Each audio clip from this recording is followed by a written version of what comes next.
Hey, let's talk about the Romantic period. So, in slide 5, you will notice that we show musical periods in history. And I created this poster for you so you kind of have an idea of some of the different musical periods in history. I'd like to talk to you briefly about them, and then we'll talk more about them in a little bit. But in the medieval period, this is kind of like your knights are turning over, fire breathing dragons, King Arthur, all that stuff. Yeah. So as far as music, it was like a single line melody, like one person singing. Yeah. And then in the Renaissance period, 1450, 1600, then all of a sudden, we don't just have one person singing, we have like a whole bunch of people singing, 4 or 8 different people singing in a group. And so you got all those voices going at once, kind of like pentatonics, but like more. Yeah.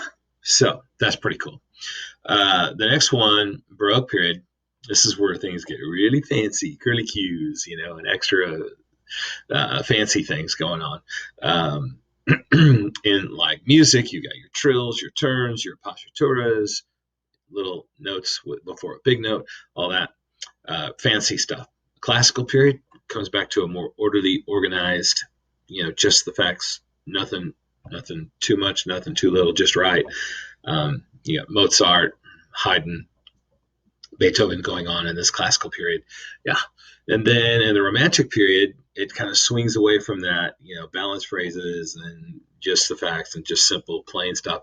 It gets into more emotion. And, there's just more of everything, more instruments, more voices, more everything. So, Romantic period. And inside the Romantic period, there's this really cool period called the Impressionist period.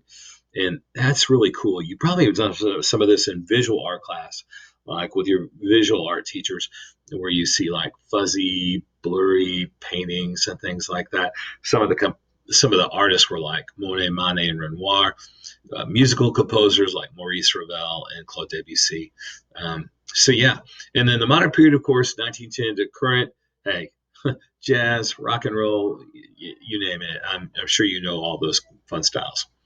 In this one, we start focusing in right on the Romantic period that emphasized passion, drama, and emotion in music.